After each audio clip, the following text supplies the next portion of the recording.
Donald Trump's running mate, Senator J.D. Vance, found himself in a fiery back and forth with CNN's Jake Tapper. Tapper challenged Vance on Trump's past remarks on a, quote, enemy from within. People, 0.5% inflation. The military to go after the enemy within, which is the American people. He did not say that, Jake. The enemy within? He said that he was going to send the military after the American people. Show me the quote where he said he was going to. He said the enemy within. He said far left lunatics. He's talking like about the people Pelosi's rioting and Schiff. He's talking about people rioting after the election. I think the Pelosi's were rioting after the election. He said Adam Schiff was rioting after the election. That don't want the country to succeed. He said that Adam Schiff and Nancy Pelosi he used in a separate context in a separate conversation. And what you're doing is you're smashing two totally different conversations. Fox asked him about this last week, and he didn't take issue with it. He said the enemy within is the biggest threat to this country. But did he say the enemy within, that he's going to use the military against Nancy Pelosi? Donald Trump offered Nancy Pelosi the National Guard on January the 6th. Vance slammed Tapper on claims that Donald Trump is a, quote, fascist. Liz Cheney, he said, should be put before a war tribunal. None of that sounds fascist to you at all? No, of course it doesn't. Putting Liz Cheney before a military tribunal? First of all, I don't buy into the premise of what you're saying, Jake, because I just on things that I know that he said, on things that I know that he said, you're imputing things, you're taking words out of context, you're taking two separate conversations and pretending that they were made at the exact same time. So I'm rejecting the premise of your question. I frankly don't believe what you're saying about Donald Trump's words. If you'd like to put up a clip and actually put him in context, I think the American people would realize that Donald Trump is a hell of a lot more reasonable than the people like Liz Cheney who would like to lie us into war. Now, Jake, we also have to remember, step back a little bit. Well, ask yourself a basic question about network integrity. You guys talked about the Russia hoax nonstop. The FBI was investigating it. The FBI was investigating it, so we covered them. And so you took the words of unnamed FBI agents and put them on your network as if they were the gospel truth. You did it again and again. A viewer of your network would have believed that Donald Trump and Vladimir Putin conspired in 2016. No. That was totally and preposterously false. All right, so there you have it.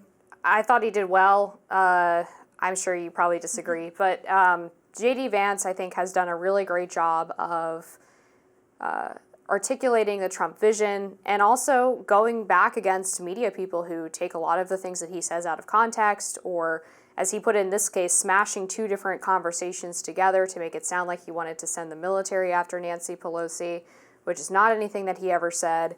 And Jake Tapper found himself on defense very, very quickly, especially at the end there when they're talking about the Russian collusion story. CNN covered that wall to wall. They even did some of their own reporting that turned out to be debunked. CNN was the network that reported that Anthony Scaramucci was under investigation, which turned out not to be true. They also were behind the Trump Tower hoax, where they said that Michael Cohen was going to testify that Trump knew about the Trump Tower meeting with Russians before it happened. Michael Cohen's own lawyer, Laney Davis, came out and said that it was not accurate, that they had done misreporting. So Jake Tapper is just wrong to say that CNN was merely just reporting the facts about Russiagate. They were very much involved in advancing that hoax throughout the way and reporting on it so breathlessly as to give the impression that it was all true.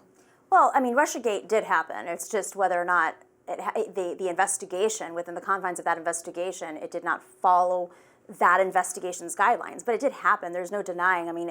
National security agencies have been warning today, including today, that Russia continues to meddle in our elections and push different conversations to boost one candidate over another.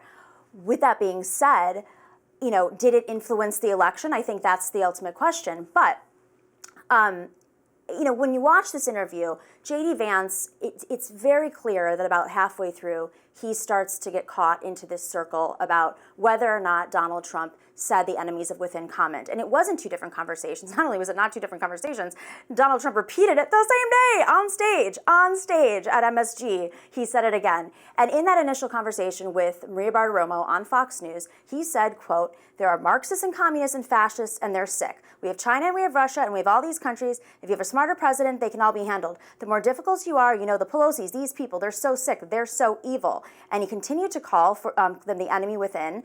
And radical left, he also suggested that the military would be called in to handle any unrest on Election Day from radical left lunatics. That was from the Maria Bartiromo interview. That was the Maria Bartiromo interview that aired on Fox News over a week and a half ago. And then he just continued to say it over and over in different contexts. But taking a quote from 2 weeks later and then another quote from 2 weeks later doesn't mean that he didn't initially say it. And J.D. Vance is defending something that is on the record. And later that day, Donald Trump said it again. But by the own quote that you just read, he said that the National Guard would be used for unrest, meaning rioters on Election Day. He did not say that. That was the interpretation. That is not the interpretation. We have an outside enemy. We have an enemy from within. Okay? Is more dangerous than China and Russia and these countries, radical left lunatics. We have Nancy Pelosi and Adam Schiff. They're Marxist and communists and fascists, and they're sick. I mean, what's so jarring about that? Read the part, keep reading, the part about the National Guard. That he would call in what part? I just reread the entire quote. You read a part about sending in the National Guard. The military could be used to handle any unrest on Election Day from radical left lunatics. But the radical left lunatics is not Nancy Pelosi and the Democratic Party. That's my point. He called Nancy Pelosi and Adam Schiff radical left lunatics and then said we're going to call in the National Guard on radical left lunatics. By the way, that's illegal, number one. That's just straight up illegal. So I'm a radical left lunatic. You're going to call the National Guard on me. And that is why Mark Meadows and Mark Kelly and so many other military leaders have called him out for this. The quote that you just read did not have him calling Pelosi and Schiff radical left lunatics. The same sentence of they're Marxists and communists and fascists and they're sick. The more difficult are, the Pelosi's, these people, Adam Schiff, they're so sick and they're so evil. And then keep going to the radical left lunatics. That was just because that's separate. It was the same. I'm just read you the entire quote from start to finish. They're Marxists and communists and fascists, and they're sick. We have China, we have Russia, and we have all these countries. If we have a smart president, they can all be handled. The more difficult you are, the difficult are, the Pelosi's, the Schiffs, those people. They're sick and they're so evil. I'll call the National Guard to handle the unrest on Election Day from radical left lunatics. Is it wrong to send in the National Guard to deal with unrest, meaning riots? But that's not what he said. You just read it. He did not say unrest from riots. He said from radical left lunatics. I mean, that's your interpretation, Amber, but the reality is this is not a good look. He keeps repeating it, even after being called out, to the point where J.D. Vance, poor J.D. Vance, I didn't think I would feel sorry for anybody. This man has to go on defense and run cover for Donald Trump every time he says something extreme and then continues to repeat it. But he did not say due to unrest. I do have a question for you, because you talk a lot about Trump's rhetoric and how it's dangerous. Do you think it's dangerous to call him a fascist or Hitler? I think first off, I didn't call him Hitler. I think he's acting as a fascist, and if you look up the definitions of fascism and the rise of fascism, we as a country should be so concerned at this point that this is the kind of rhetoric that is coming out of a former president's mouth, and that his own military leaders and staff members, many of whom, by the way, only a couple were fired, and that's the excuse that they're making. But don't you think it's... But military leaders are the ones calling this out. These people are apolitical. My point, Nomiki, is that you say that it's Trump's rhetoric that leads you to call him a fascist, and that it's Trump's rhetoric that's dangerous, and calling people like Pelosi the enemy within is fascistic and is going to lead to violence against them. Is it not the same exact thing, and perhaps even worse, to call your political opponent a fascist, or as some Democrats have done, comparing him to Nazis? Well, does that not inspire violence against Donald Trump? Maybe you should ask Donald Trump, because Donald Trump has continuously called Kamala Harris a fascist over and over and over again. So, if that's the case, maybe ask Donald Trump. Well, I'm not making that case. I'm saying that you say that his rhetoric is leading to violence. Yes, right? It has. And so how is calling him a fascist not the same thing? Because sometimes we have to call things for what they are. It's not a name, it is a thing, it is a principle. There are departments at universities that study fascism and the rise of fascism and the warning signs. And here we are in a moment where there's a major warning sign based on the rhetoric that he's pushing out and his actual actions and Project 2025. We have learned from our history.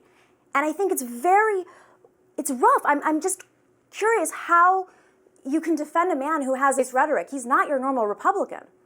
Because I don't buy your interpretation of his comments, for one. And two, I think first of all, we have 4 years of a term that we can go back and look at. Definitely. So I guess what I'm getting at here, my problem is, if you truly believe that Donald Trump is a fascist and that if he gets power again, he's never going to leave office, because you said that to me before. Well, he said that. Okay. He wanted to be president for life. He said that. Was that another joke? If you truly believe that, would you not be justified in killing him to prevent him from getting into office? What? If you truly believe that Trump is going to seize power for eternity, for the rest of his life, and turn America into a fascist dictatorship, what would you stop at to prevent him from getting into office? Well, I believe in democracy, and I think that the voters will stop him, but we have the right to call it out. But what if they don't? For what it is. We have the right to call it out for what it is. If he breaks the law, as fascists do, we have a system of government that holds him accountable, checks and balances. But furthermore, if he believes that Kamala Harris is a fascist, let's use your same logic on that one. But if you think that he's going to suspend the Constitution or terminate the Constitution, which he said, then those checks and balances wouldn't exist. So what would you stop at to stop Donald Trump? I believe in democracy, and I believe in rule of law. That's going to do it for us today on Rising. Be sure to like, share, and subscribe so you never miss any content. And for those of you who like to listen on the go, we are now available anywhere you listen to podcasts.